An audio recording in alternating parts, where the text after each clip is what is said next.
Salam para sahabat, salam sehat dan tetap semangat. Tema video kita kali ini ialah janganlah jadi pemalas.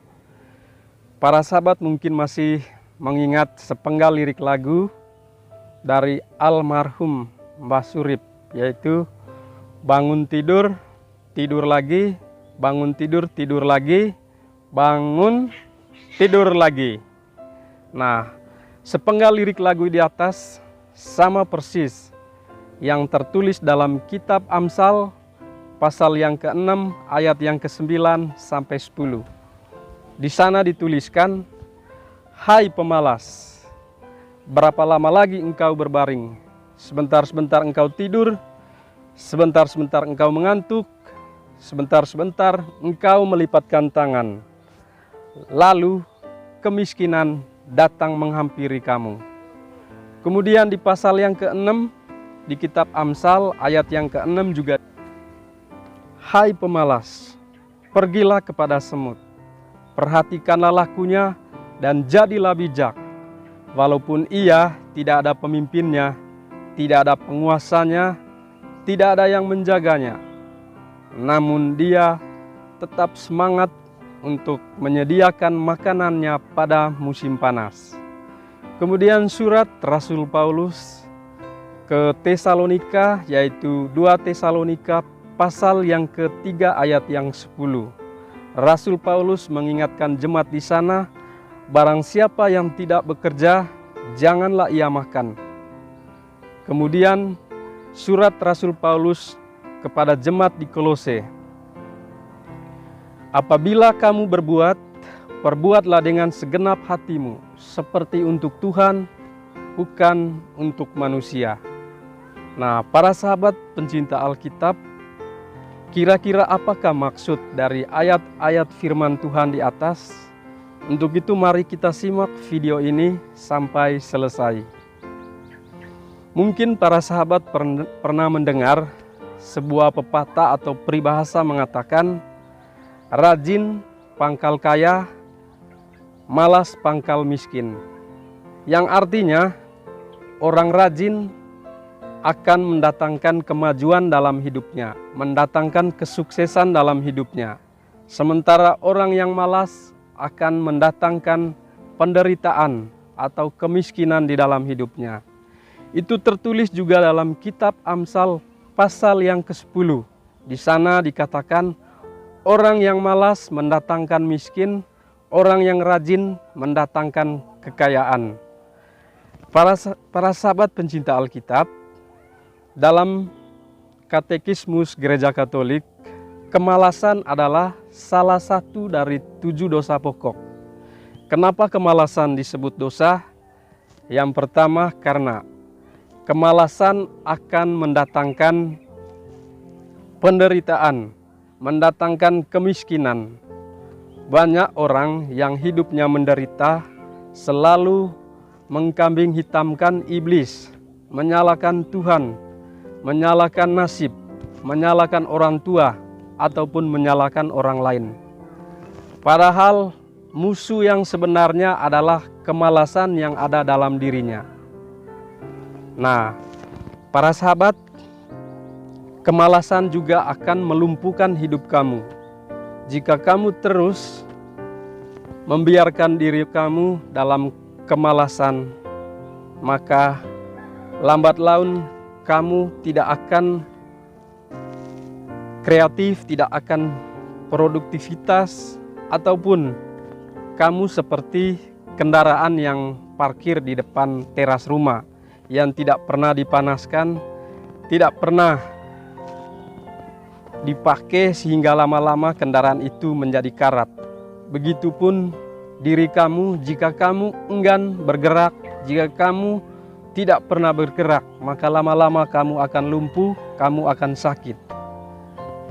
Padahal Tuhan telah menciptakan kedua kaki untuk bergerak dan kedua tangan untuk kamu agar bisa bekerja. Kemudian yang berikutnya, kemalasan akan merusak masa depan kamu. Ingat, orang tua kita telah menyekolahkan kita mulai dari TK, SD, SMP, SMA sampai ke perguruan tinggi dengan harapan agar anaknya memiliki masa depan yang baik, agar menjadi orang yang sukses, menjadi orang yang berhasil. Memang itu tidak salah sebagai orang tua, sebagai rasa tanggung jawabnya terhadap anak-anaknya. Namun jika kemalasan masih melekat di dalam diri kamu, walaupun kamu pintar, memiliki titel yang tinggi, saya prediksikan masa depan kamu tetap akan mengalami kesuraman atau jatuh ke dalam kemiskinan. Karena walaupun seseorang tidak pernah bersekolah, tetapi dia memiliki semangat, memiliki kerajinan untuk mengubah hidupnya, maka orang tersebut hidupnya tidak akan mengalami yang namanya kelaparan atau kemiskinan atau kekurangan di dalam kehidupannya. Nah, mungkin kita tadi telah mendengarkan kitab Amsal pasal yang ke-6 ayat ke-6, di sana dikatakan, "Pergilah kepada semut, perhatikanlah apa yang dilakukan semut. Dia menyiapkan, mengumpulkan makanannya pada musim panas, sehingga pada musim dingin dia tinggal menikmati apa yang telah dia kumpulkan." Nah, para sahabat, kemudian kemalasan juga membuat kamu akan dijauhi oleh orang. Karena di dunia ini tidak ada orang yang suka dengan orang malas. Kamu memiliki anak yang malas, tentu kamu tidak suka, atau memiliki istri yang malas atau suami yang malas. Pasti kamu tidak menginginkan seperti itu. Untuk itu janganlah kamu menjadi benalu atau menjadi batu sandungan bagi orang lain. Jadilah manusia yang tetap bermanfaat, tetap menjadi berkat bagi orang lain. Nah, para sahabat yang dikasihi Tuhan, bukan cuma manusia yang tidak menyukai orang malas, tetapi Tuhan sendiri pun tidak menyukai orang yang malas melakukan segala sesuatu. Mungkin kita ingat apa yang Tuhan Yesus katakan di dalam Injil Matius, yaitu, "Mintalah maka kamu akan diberi, carilah maka kamu akan mendapat, ketuklah maka pintu akan dibukakan bagi kamu." Para sahabat, walaupun kamu terus berdoa, meminta, dan terus mengetuk pintu Tuhan, tetapi kamu tidak pernah mencari, maka sampai kapanpun kesuksesan tidak akan terjadi di dalam kehidupan kamu. Kita ingat apa yang telah diilustrasikan oleh Tuhan Yesus, yaitu pandanglah burung di angkasa. Nah, kira-kira apakah yang dilakukan burung di angkasa tersebut? Tentu burung tersebut sedang mencari makanan, sedang mencari mangsa untuk santapannya. Dan Tuhan tidak berkata, "Pandanglah burung di sarang." Jadi Tuhan tidak menghendaki kita hanya berdiam diri saja. Nah, para sahabat, mungkin kita juga sering mendengar orang berkata, hidup ada di tangan Tuhan, hidup dan mati ada di tangan Tuhan. Saya yakin dan percaya itu 100%, tidak ada yang salah. Kita datang ke dunia ini, kita lahir ke dunia ini atas kehendak Tuhan. Dan kita mengalami misteri kematian, itu juga atas kehendak Tuhan. Tetapi ada waktu di antara kelahiran dan kematian, dan itu adalah hak prioritas kita. Apakah hidup kita mau jadi orang sukses, mau jadi orang kaya, atau mau jadi orang miskin, itu tergantung kepada pilihan kita, bagaimana kita mengisi hidup kita saat kita selama hidup di dunia ini. Nah, para sahabat yang dikasihi Tuhan, untuk itu saya berikan beberapa ciri-ciri orang malas. Yang pertama, orang malas suka menunda-nunda pekerjaan. Biasanya pekerjaan yang seharusnya bisa dilakukan saat itu juga, tetapi prinsip orang pemalas, hari esok masih ada waktu, sehingga pekerjaannya pun menjadi menumpuk dan terjadilah kesuksesan menjadi berlahan-lahan hilang dari si pemalas tersebut. Kemudian pemalas juga tidak menghargai waktu. Bagi orang rajin, waktu adalah uang. Tetapi bagi si pemalas, kesempatan atau waktu tidak ada harganya sama sekali. Mungkin kita pernah ingat ilustrasi yang di dalam Injil Matius, Tuhan Yesus memberikan perumpamaan tentang talenta. Yang pertama, Tuhan memberikan 5 talenta kepada hambanya. Kemudian hamba yang kedua diberi 2 talenta. Yang ketiga diberi 1 talenta. Kemudian tuan itu pergi ke negeri seberang, dan beberapa lama kemudian dia balik kembali dan memanggil hamba-hambanya tersebut untuk menanyakan tanggung jawab mereka atas talenta yang telah dipercayakan kepada mereka. Hamba yang pertama yang diberikan 5 talenta mendapatkan laba 5 talenta, sehingga tuan tersebut pun senang dengan hambanya.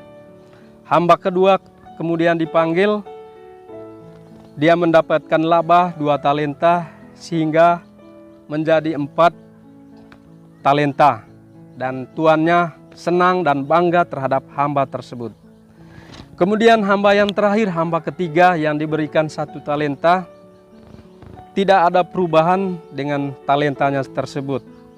Sebab hamba yang ketiga adalah jahat dan malas. Talentanya dia kuburkan di dalam tanah sehingga tidak mengalami perubahan. Akibat dari kejahatan dan kemalasannya itu, sehingga tuannya memberikan perintah kepada pengawalnya untuk mencampakkan hamba yang malas itu ke dalam kegelapan, di mana di sana hanya ada ratapan dan kertakan gigi. Nah, para sahabat yang dikasihi Tuhan, melalui ilustrasi ini Tuhan tidak menghendaki agar kita menjadi orang malas, melainkan menjadi orang yang rajin. Nah, itu adalah ciri-ciri pemalas yang pertama. Yang kedua, pemalas suka dengan tidur atau berbaring. Seperti ayat Amsal pasal 6 ayat 9 sampai 10. Si pemalas sukanya tidur, ngantuk, atau sama seperti lirik lagu Mbah Surip, bangun tidur, tidur lagi, bangun tidur, tidur lagi. Nah, itu adalah pemalas. Bagi orang rajin, mungkin bangun pagi menyiapkan perlengkapan untuk pergi kerja, atau bagi petani menyiapkan peralatannya untuk pergi ke kebun.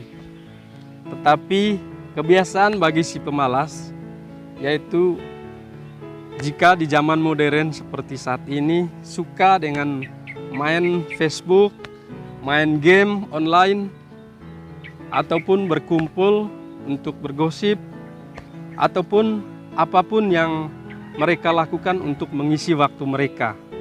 Nah, para sahabat yang dikasihi Tuhan, tentu kita pernah mendengar sebuah lagu, hidup ini adalah kesempatan. Jadilah berkat selagi aku kuat, karena hidup kita dari hari ke hari, dari tahun ke tahun akan menjadi tua. Untuk itu selagi masih kita kuat, jadilah berkat bagi orang lain, sehingga kehidupan kita pun menjadi manusia yang bermanfaat. Nah, para sahabat yang dikasihi Tuhan, kita ingat apa yang dinasihatkan oleh Rasul Paulus ke jemaat di Tesalonika. Aku memperingatkan kamu, jika seorang tidak bekerja, janganlah ia makan. Nah, apakah para sahabat mau seperti itu? Tidak diberi makan. Jika tidak diberi makan, para sahabat akan mati. Untuk itu bekerjalah, pergunakan waktu dan kesempatan yang telah Tuhan berikan kepada kita untuk menjadi manusia yang menghasilkan, seperti semut mempunyai nilai kehidupan, yaitu kerajinannya, punya value di dalam kehidupannya, punya nilai. Janganlah kita menjadi manusia yang tidak ada nilainya. Untuk itu, jadilah suami yang rajin, jadilah istri yang rajin, jadilah anak yang rajin, apapun profesi kita, apapun pekerjaan kita. Seperti Rasul Paulus mengatakan di kitab Kolose, lakukanlah segala sesuatu seperti untuk Tuhan. Jika kita melakukan segala sesuatu seperti untuk Tuhan, maka kita melakukannya dengan serius, dengan sungguh-sungguh.